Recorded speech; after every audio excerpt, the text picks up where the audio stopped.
everybody. Welcome to Coffee Chat. I'm Andy Bozarth, Director of Outreach and Advocacy for AARP Kansas. Glad you joined us today. We have a real treat for you. Diane Hall from AARP Missouri is with us, and she's here to talk about her experiences in Peace Corps. Good morning, Diane. Hey, Andy, how are ya? I'm doing well, thank you. How are you? I'm doing great. It's beautiful today here in Missouri/Kansas. Yes, it is. It is gorgeous. It's going to be warm and sunny, and I am looking forward to it. It reminds me that spring is actually on the way. Yes. Yay!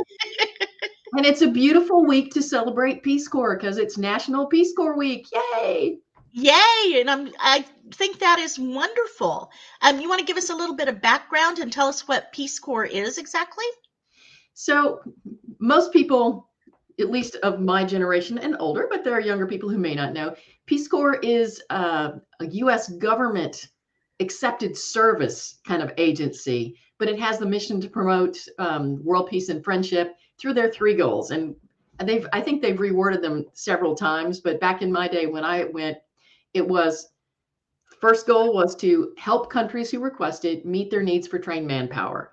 So Americans who have skills would go overseas, and if you were a teacher or you had been a farmer or whatever, you would share your skills with someone else so that they could continue to improve their lives. The other one was to learn about a different culture and promote understanding of our culture as well. So you would go there, and of course, it would change your worldview because you had gone somewhere else and you had lived at the local level. But then you would come back and you would talk to people about what you'd done and where you'd been, kind of like I am now. And it would change other people's perception of what that place or that abroad, that faraway place was. I was always interested in some of the countries that I was in, where there wasn't much television, but where there was television, the whole perception of Americans was either Baywatch or action movies, right? And that's what they thought Americans were. And they also, because where I served was an island country, they thought that I should know everyone in the United States. And, they would ask me about movie stars and things that they'd seen. It's like, no, it's not how it is there. This is how far it is. It's hard to explain. So promoting that kind of understanding from a very basic level to even a very high level. Mm-hmm. Oh, it sounds like you had fun. Oh, I did. And that's always the thing that Peace Corps volunteers say is, I got a lot more than I gave, even if they gave up 2 years of their lives and lived at a very basic level and worked really hard 24/7. They still say, I got more than I gave. Well, when you talk about what you gave, what exactly do Peace Corps volunteers do, and how long do they volunteer for? Good questions. The projects are different by country. In general, and when I was there, I was in education because I'm a teacher by training, but they do agriculture. They do what I used to call small business development, but I think they call it community economic something together now, community economic development, I think. They work in health. And years ago, if you read, Jimmy Carter's mother was in Peace Corps, and she went in child and maternal health, I believe. But for the health thing, it used to be a lot of child and maternal health, nutrition education, basic sanitation, and nutrition stuff. Now they've added a big component of HIV/AIDS prevention and education, which is kind of big in the developing world nowadays. So agriculture, in education, health. What am I saying mentioned here? Oh, environment. They do environmental education now, which was not, when I was in Peace Corps, they didn't do that. Not officially. I mean, some of the volunteers did it, but it wasn't official.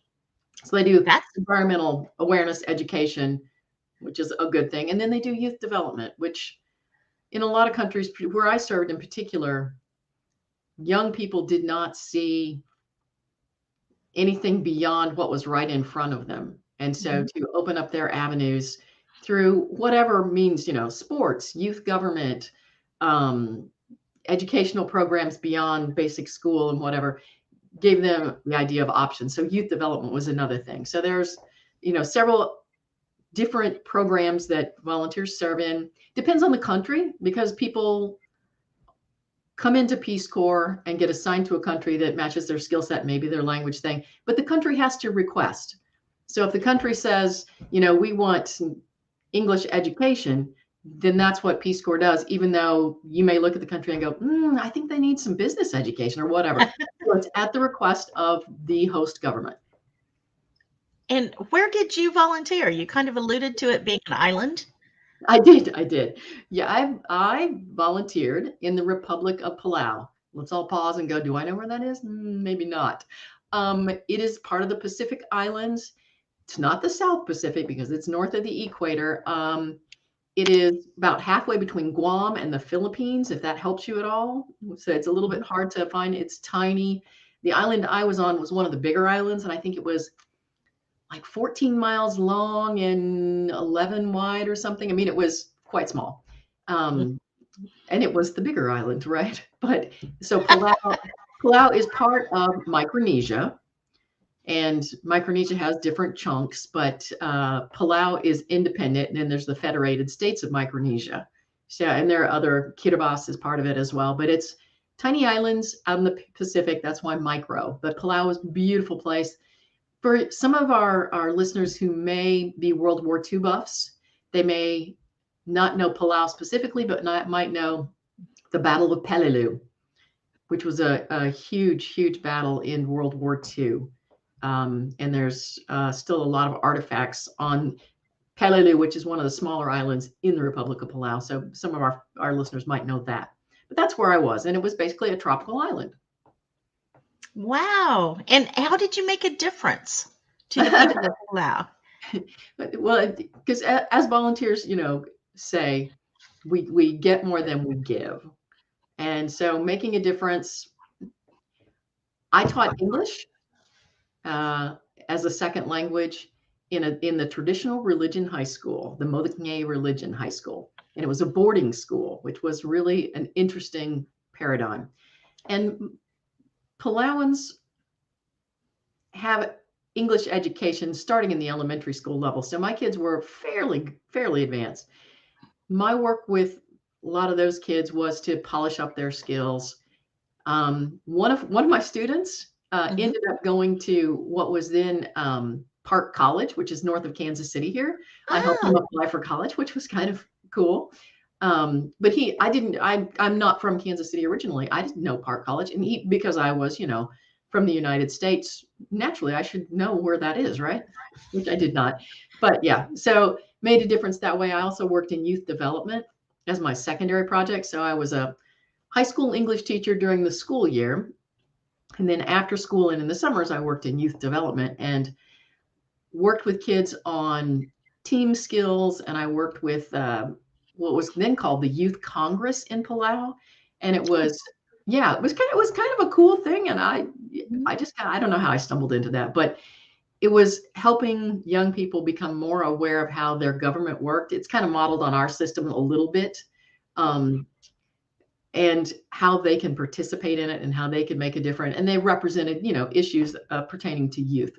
And so that's kind of how I made a difference. Also, just letting people know that not everybody is like Jean-Claude Van Damme or someone on Baywatch. I was very different than the perception of, because I didn't live in the capital city or anything. I lived out in a village. And so it was, for some of those, the youngest ones, I may have been the only American they'd ever met. Wow, that is so interesting. And was it safe to be a Peace Corps volunteer? I mean, I think about that, taking off and going across the world. I'm not sure how safe I would feel. I mean, yes. I mean, the bottom line is Peace Corps does, even now, because after I was a volunteer, I went to grad school and then I came back and I worked for Peace Corps and whatever. So from the time I was a volunteer to the time I worked for the Peace Corps, the safety and security requirements went way, way up. Mm-hmm. But we have a lot of training as Peace Corps volunteers. And yeah, part of it is cultural and language, but it's also safety and security, which sometimes has to do with culture and language, right? If you know how to operate within the cultural, then you know how to be safe and that kind of thing. Right. Peace Corps has safety and security officers for the different regions that Peace Corps serves. They have stringent requirements before they will place a volunteer somewhere. Back in the day when I was Peace Corps volunteer, of course, Micronesia, tiny islands, right? And these tiny islands are not like right next to each other, of course. They are spread out. I think if you put all of Micronesia and you included like the waters around it, it's about the size of the United States, Oh, right? wow. So that's a big chunk of real estate there. So when you put people out on some of these tiny little islands that are served only by a field trip ship is what they're called, and the Micro Spirit, the Micro Dawn were the names of the ships back in the day. And they might have a ship that would come out maybe once every few months, right? So you would be out there on an island that you could maybe walk around in, a couple of hours, Oh, my. all cut off. And so you had radios. And you had to check in by radio once a week, and they called it Radio Net, and they would call into the main office. I was a little more accessible where I was, but even for me to get into town, you had to get on an outboard motored boat to get in by ocean. So the safety and security was a little more lax back then, Uh-huh. but they still had basic requirements, right, for health and safety and security. By the time I was a staff person, there were things that had to do with the security of the house that you were in and the kind of sanitation. And in my day, it was a little bit more loosey-goosey. And you have told me a few of those. I have indeed, yes. Yes. Um, For those of you just joining us, I'm Andy Bozarth, Director of Advocacy and Outreach for AARP Kansas. I'm joined today by Diane Hall from AARP Missouri, and we are discussing her experiences in the Peace Corps. And if you have any questions, please feel free to put those in the chat, and I'm sure Diane will be happy to answer them. Diane, we do have some questions in the chat. Now I'm going to be put on the spot. Yeah, ask her hard questions. In the Peace Corps, did you keep a regular working schedule Monday through Friday, or were you on call all the time? My particular assignment was a regular working schedule because I taught school, right? So, there was definitely a school day. And then in the summer, when I did youth development, that was a little less stringent. But yeah, there wasn't anything, not that there wasn't anything else to do, but when you're out in a village, you want to be involved in village life and doing things because otherwise you'd be bored crazy. Although I did read a lot, I will say that. But yeah, so regular schedule during school. And then after that, it was youth projects as I scheduled them, more or less. And we have another question. What do you miss most about being in the Peace Corps? Oh my gosh. How much time do we have? It's a lot. I miss a lot. It was hard. I lived in a tin hut, basically. I slept on the floor. I didn't have electricity or running water, all those kinds of things. And that was the least of it, right? For one thing, AARP does have a great sense of purpose, right? But a lot of times we're a big organization. So there's a lot of processes and whatever. So sometimes you get lost in that and forget what your direct line to your purpose is. In Peace Corps, every day when you got up, you knew what your direct purpose was, right? You knew where you were plugged in and what you were doing and why you were doing it. And I missed that part. It was also beautiful. Where I was just lovely. The people were amazing and they were so naturally curious about Americans that, it's always fun when someone's interested in you. There you go. So I miss that. And the opportunity that Peace Corps afforded for me to travel. Now that was amazing. So that was another piece that I miss. And I will say, because I was in my late 20s, so I'd been kind of a grown up a little bit, but Peace Corps took good care of us, right? They took good care of us all the time. You had a living allowance, you had regular medical, this and that. It was all paid for. You had regular meetings and trainings and things. So it was all it was like being a grown up, but with everything taken care of. It was kind of awesome. Just just some kind of rough living conditions. That was all. Yeah, that sleeping on the floor and no running water might have got to me. So, You want to talk about the bugs? We can talk about the bugs. No, just kidding. no, let's not talk about the bugs. I know that you talked about culture a lot. And was there anything that you had to do to fit into the community? Yes, absolutely. So Micronesia is a bunch of different island cultures. So there's Palau, there's Yap, there's Chuk, that some of the World War II people might know of as Truck. There's Ponape, there's Koshrai, there's Kiribati, whatever. Each one has a little bit different culture and language.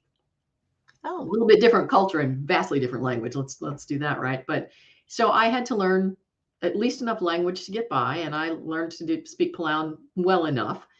But there were also roles for women that were different. It was interesting in Palau. Palau was a matrilineal society, so women were kind of in charge a lot, which was nice. But still, the way that they interacted with men was different. And of course, there were a lot of cultural things in my village in particular. I mean, it varied by village.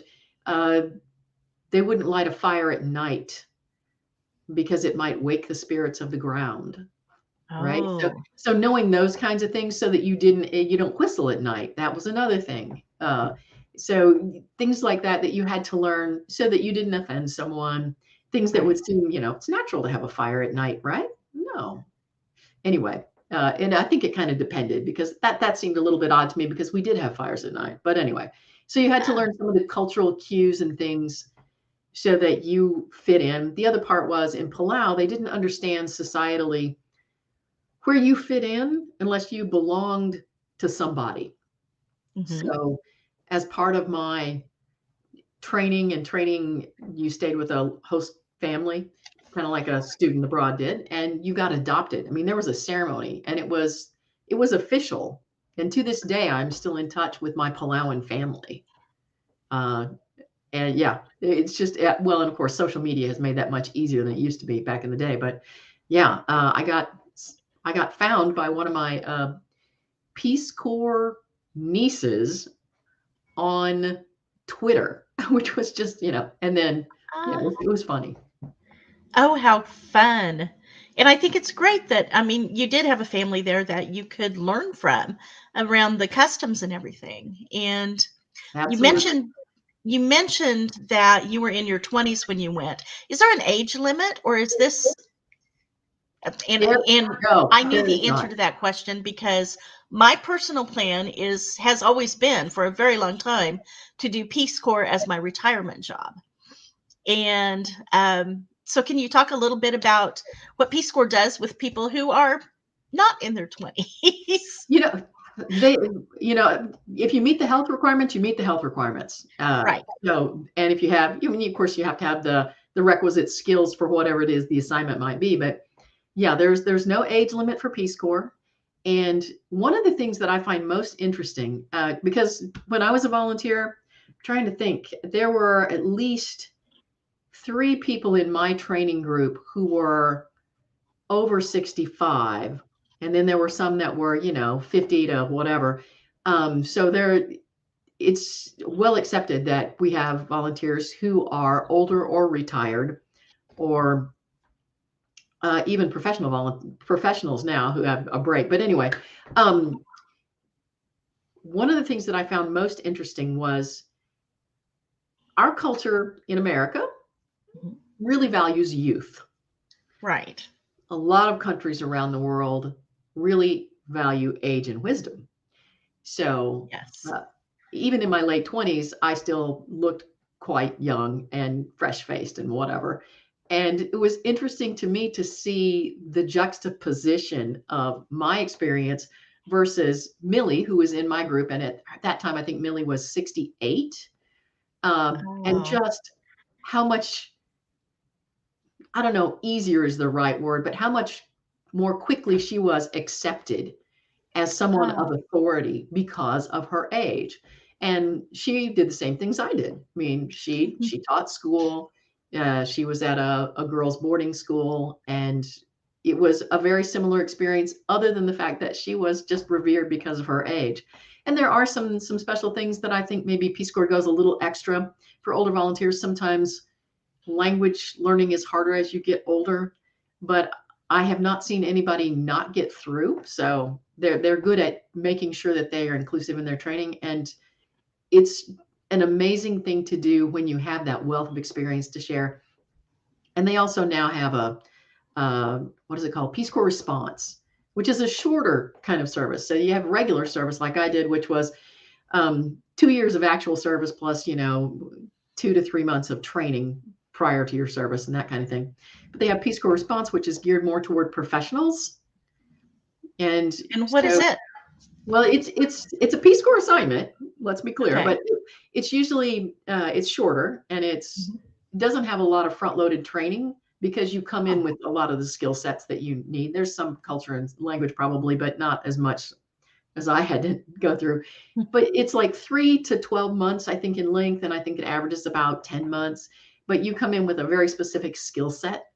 So, like, if you were a business person, I can see where you could come in and hit the ground running, basically, is kind of what they expect of people who do the Peace Corps Response thing.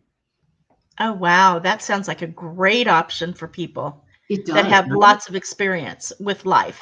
Yes, which is what, older volunteers tend to have. True. You can't get through life and be in your 60s and not have life experience of some kind. Exactly.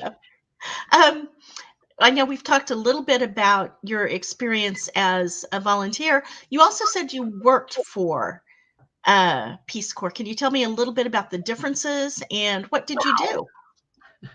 Well, I did a couple of things. So when I was a Peace Corps volunteer, a lot of the volunteers, and this has become a thing, I think, in all most Peace Corps countries. I can't say all, but one of the things that was kind of missing from the pre-service training when you're overseas, but you're not at your assignment yet and you're getting trained, was kind of a volunteer perspective. And we thought that would be really helpful. We pushed for that. So I got to do some of that when I was a volunteer. Mm-hmm. And I found that I had a love of training. And because I'd been a teacher, which is a little different than training. So I went to grad school, came back, and I applied for short-term contracts, which they don't do much anymore for Peace Corps, but they would have someone who had a special skill set, like mine was education. So I had a master's in education at that time. And I would go do a training of a class of Peace Corps volunteers. And I would give the technical component of that, of how to teach English as a second language. And there's a lot of that in Peace Corps assignments. So that was popular. So I worked in Tonga, which is, you heard it probably in the news recently when there was the underground volcano and Tonga was cut off. That's one of the places I worked. I worked in Palau, where I'd been a volunteer, which was fabulous to go back, and in Truk, which is also part of Micronesia. So I've done those contracts. And then I became a staff person, and I worked for them as a program and training officer, which is kind of overseeing all of the training for technical in a country and working with volunteers to not just their pre-service training, but their in-service training and mid-service training and close of service training and all those kinds of things. And the difference was mostly the level at which I was allowed to live, really. As a staff person, you have accommodation, usually in the capital.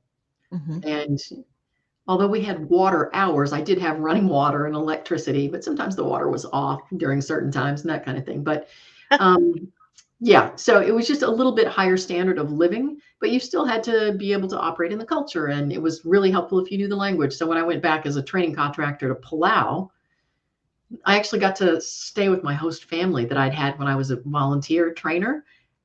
It was awesome to go back. And that was a lot of fun. But yeah, and you have a broader responsibility as a staff, either for a whole training class of people who are going to be volunteers or for the program of a country in their education sector, which was what I did.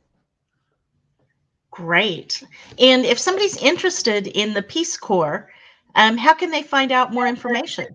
The best thing is to go to peacecorps.gov, which is what Andy has scrolling down across the bottom of your screen. There's all kinds of great information there. There's always if you ask around, I bet you a nickel you could find someone that somebody knows, somebody who knows somebody who was a Peace Corps volunteer, who could talk to you about it, at a more in-depth level than Andy and I are able to cover today. I would love to actually talk more about this, but one thing I really want to do is, do you have any items, souvenirs that you brought back that you would like to share with us, because they're so interesting?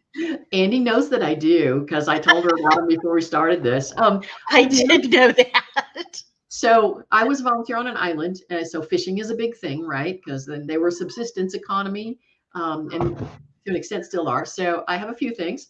One of these it came up from fishing. This is called a golden cowrie shell. Apparently these are quite valuable. Now in Micronesia, they're more common and fishermen come up with them, but they're beautiful shells. And I was given that by one of the gals who worked in the Peace Corps office. I don't know, just kind of randomly. In Palau, where I was, there was a lot of carving, and there were things called storyboards, which are too big to really show you here, but I'll show you a smaller carving. This is called an abai. And you look at this and go, what is this? Looks like a little A-frame, and that's exactly what it is. It's a meeting house. And this is where it's kind of like almost like a community center, but every village would have one. And this is where you would go to meet. And they were always ornately carved. And I think you can see here some of the carvings here. The beams across the top of the inside of this would have stories carved. And they were like the legends of Palau that explain their origins and things like that. Also as a volunteer, let's see if I can get that right up here where we can see it better. Perfect. This is Palauan money. So this is one of the things that gets handed down through families that has value, has actual value within the cultural system. And you get the value by the stories that go with it and its history. The flip side of that, if any of you have heard of YAP, it's what my dad said when I said I was joining the Peace Corps. He said, yeah, you'll probably end up someplace like YAP, which I had never heard of. And I ended up in the next island group over. So go figure. But YAP has stone money, which is giant. And I mean, taller than I am. And they mined it in Palau, and they took it by canoe, like 850 miles in open ocean. And the value of that is based on the story of getting it. So a lot of the things like that are based on that. I also, because I served as a volunteer in Palau, but I worked in Micronesia as a staff person, and then in Namibia and Southern Africa. Southern Africa had some beautiful basketry. This is one of my favorites that's small enough to hold up. I have bigger ones, but this is a beautiful one, that the way they've done the patterns for that. And I just bought this off the side of the road, driving one day, just pulled over and picked that up. They also do carvings of soapstone in Namibia. And this is one of the smaller ones of that. They do all kinds of things in soapstone, and they're just very, very pretty. Beautiful. They are. And of course, in Africa, you can't not look at like the wildlife. So yes, they carve animals a lot. Let me take my hand away there so that you can see that. So there's a lot. Arts and crafts are so highly valued, and people who can create things like that are valued very highly in some of the societies where I lived. And that was a blast, just to see that creativity being honored, not just in the arts community or over here in a museum or whatever, but just in the day-to-day. Whoever could make a great basket, those were the people to know, because not only were baskets beautiful, but they were utilitarian, that kind of thing. So it was wonderful to be able to. That basket's getting some love in the chat box about how beautiful it is. So it is. And I have some baskets that are probably waist high on me. So they're, and they're, huge. Well, Diane, I hate to do this, but we are at the end of our time. It went very quickly, and your information was wonderful. Thank you again for joining us. Well, thank you for having me. I mean, any chance to talk about Peace Corp, because I loved it so much. I appreciate that. And I hope people will go to the website for Peace Corp and learn more about it. And again, that website is www.peacecorps.gov. Thank you for joining us today. And please join us next week when our guest will be Rami Taylor, and she will talk about how your brain interprets contemporary art and how your brain works when you are creating contemporary art. So thank you all. We'll see you next week.